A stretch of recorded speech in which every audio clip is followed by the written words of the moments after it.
try to categorize them by what he does.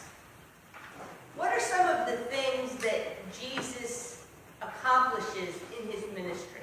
What are some of the things that he does with and to people in his ministry? He heals them. He feeds them. He teaches them. Saves them. You guys are so proud. You covered all of them. I'm going to add one more. I'm going to say he heals them. He feeds them. He teaches them. And certainly saves them. But in that process, he empowers them. He empowers them. As a disciple of Christ, as an apprentice of Christ, then we are called to do the same.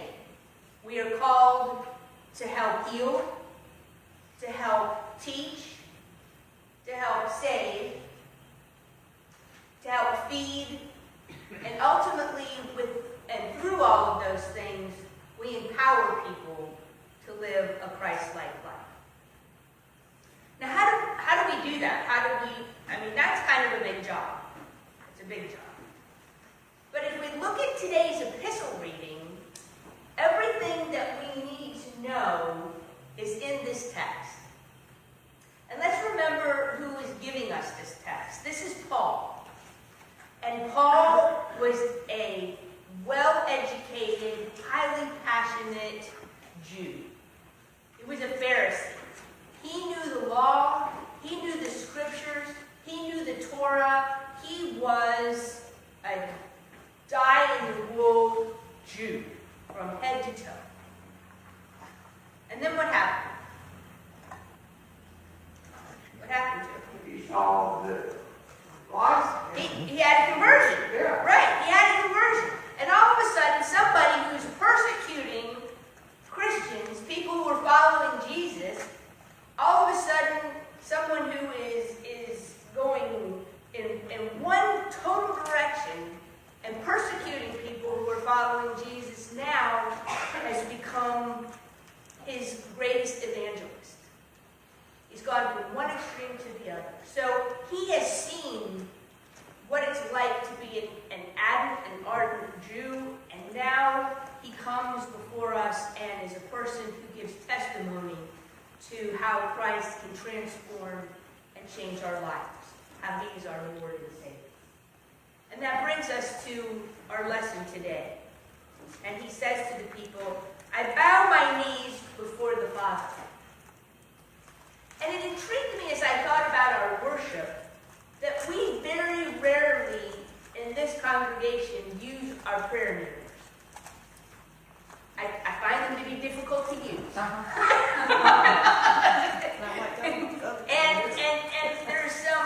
there is some gymnastics involved in these prayer kneelers, because when I was sitting in the pews before, I would have to make sure that Rick and I got down on the prayer kneeler at the same time.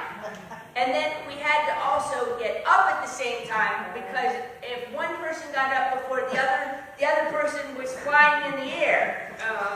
So the prayer kneelers here are not the most conducive for kneeling. And maybe that's why we don't use them. But it doesn't mean that we shouldn't think about bowing down before the Lord.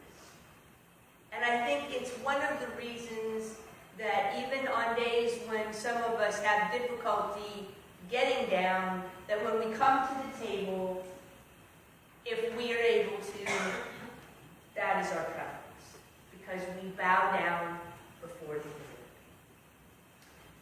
To give homage, to put ourselves in a position of knowing that God is Lord over us. And it puts us in that position to be able to receive Christ in a way that shows our respect, our love, and our honor. I bow my knees before the Father, from whom every family in heaven and on earth takes its name. What this is saying is that God created every single individual.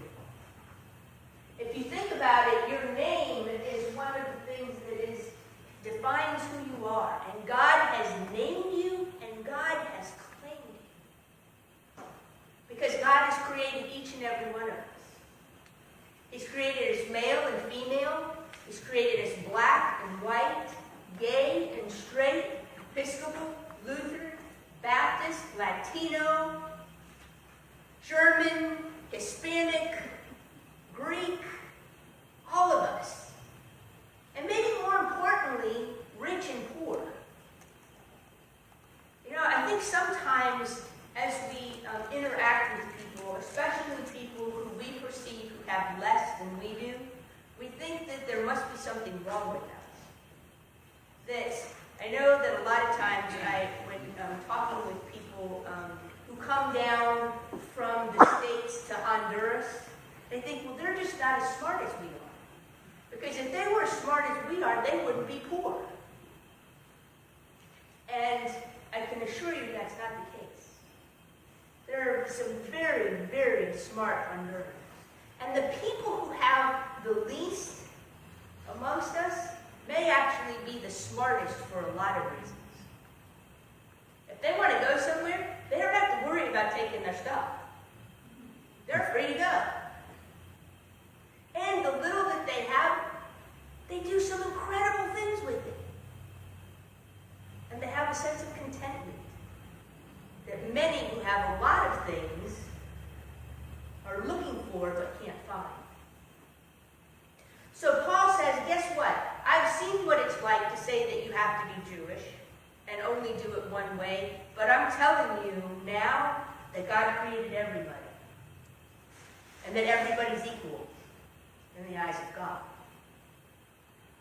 And so he goes on to say, I pray that according to the riches of God's glory, the resources that God has and his immense awesomeness, that he may grant that you may be strengthened. Now, I don't know about you, but I went to lift 2 French doors this past week. You probably didn't, but I did. And I looked at Rick and I went, how did we move the set that we just put in the other house? He goes, you and I moved it. And I went, my guns, there must be something wrong. But I just don't have the strength in my arms to lift this. I was probably like a 200-pound door, I would imagine. So to have extra strength on occasion is a really good thing, right? It's good to be strong. Have good legs, you can walk, you can go places. That's not what he's talking about. He's not talking about our physical strength. He goes on to say, in your inner being. Now, when's the last time you thought about doing calisthenics for your inner being? And that doesn't include butterflies in your stomach. Okay? Calisthenics in your inner being. How is it that we exercise? How is it that we strengthen our inner being? We do it through the power of the Spirit. He's talking about how do we take what's in our soul? How do we take our relationship with God and make it strong? Well, one of the ways that we need to do that is by clearing out some space. Because there's a lot of stuff that's in our inner being that is not helping us. One of the things is worry or fear. Worry or fear does not help us. All it does is give us those butterflies that give us ulcers. So worry and fear is not a productive thing to have in the inner core of our being. There are some other things that aren't as helpful either. What about pride? That's not a good thing to have. What about a sense of entitlement? That's not a good thing to have. What about envy? All of those deadly sins that eat at us, literally and figuratively. For us to be able to exercise those from ourselves, to make room, is really important. And so he's praying that God may grant that we be strengthened in our being, in our inner being, with the power through his Spirit, that Christ may dwell in your hearts through faith. So as we clear all those other things out, what we're making room for is Christ's love on the inside.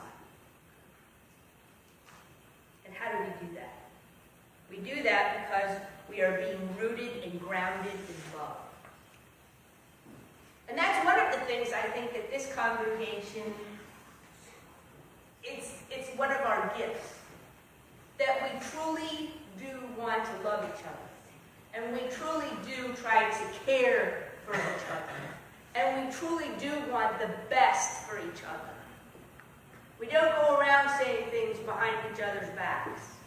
We don't gossip. We don't make fun of what people do wear to church or they don't wear to church. Or we don't talk about what kind of houses they do have or what kind of houses they don't have. Or we just try not to do that.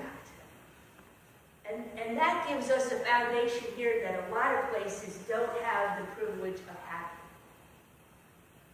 And so my hope is that love that we feel for each other, we continue to nourish and fertilize, so that as we go out into the world with those that we don't know, that we share that love.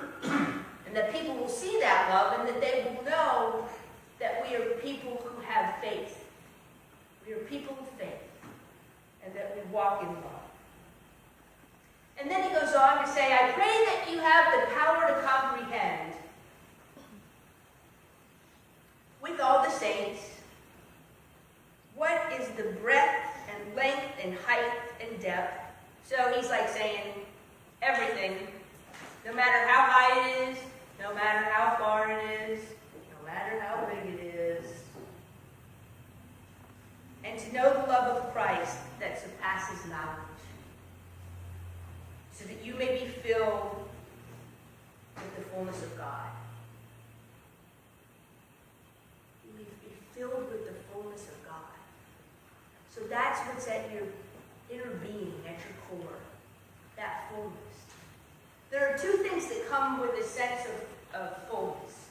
Think about when you have had a great meal, a really great meal. Like we had the other day, we had meatloaf and we had macaroni and cheese, and we had tomatoes, and we had a lot of pie. That's what we had at Shrine Mart. Pecan pie. It was really good. And then we had to leave. But after a big meal like that, what do we have? We have a sense of fullness, satisfaction, time for a nap, contentment. Isn't there something about going, I am full up, I am content. And when we are content, we're thinking, I want to take a nap. I want to rest, right? Contentment. It's that peace that passes all understanding. It's a sense of contentment. So we have glimpses of what that's like when we're full with food, when we're full of God's love within us. We also have that contentment. And when that happens, there's no room for the fear. There's no room for the jealousy. There's no room for the gluttony or for the envy. Because we're content knowing that God's love is in us and it surrounds us. And that what we have is enough. So today in the gospel reading, the disciples continue to look for a place to get some rest because the people just keep coming. Jesus keeps healing them. Jesus keeps teaching them. Jesus keeps teaching them. And so they've gone out in the boat again in hopes of beating the crowds so they may have some rest.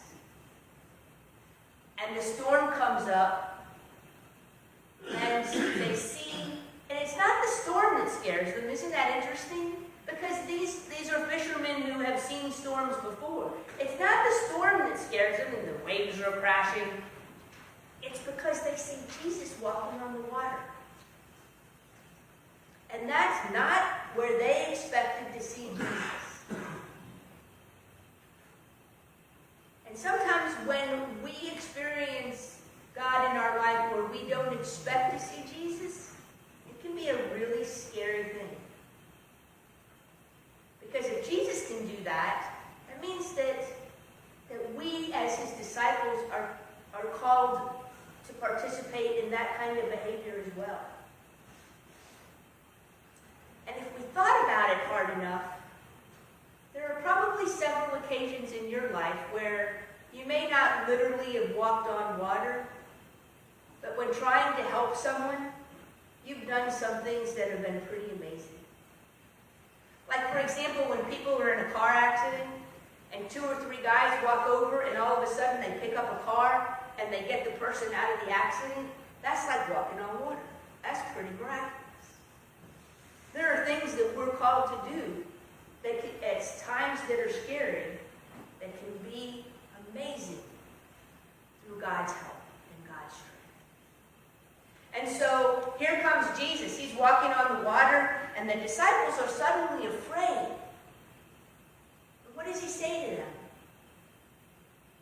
Fear not. Do not be afraid. It's me. It's me, Jesus. Don't be afraid. And then suddenly they bring him into the boat. And I think we skipped over this part quite a bit. And you know what the text says? It says all of a sudden they were out in the middle of the storm and they were afraid, and all of a sudden they're over at the shore where they wanted to be. Bam! I don't know how that happens. I'm not going to try to explain it. But that's what the text says, doesn't it? Miraculously. They're out in the storm, things were crazy. Jesus says, don't be afraid. And then they were where they needed to be. The same is for us. We're called to be healers, to be teachers, to feed people who need to be fed. We're called to tell people about the saving grace that God gives us. And the example is right here in the book of Ephesians. And so when we can come to someone and say, do not be afraid, because that's what